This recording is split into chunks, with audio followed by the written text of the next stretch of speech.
Guys, welcome back to another video, and today, well, I'm about to show you this beauty. This is the rival Hypnos made by Nerf.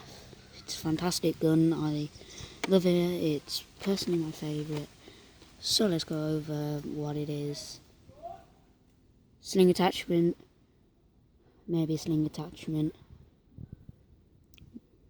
barrel, don't know what that is, priming handle, that is a tactical rail, another tactical rail, that is to lock the gun, and that is the foldable stock. I'll show you that in a bit.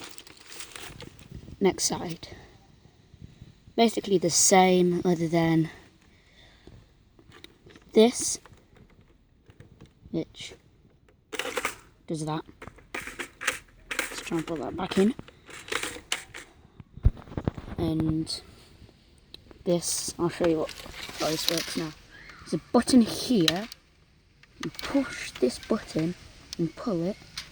There's a little notch there, and that clips in.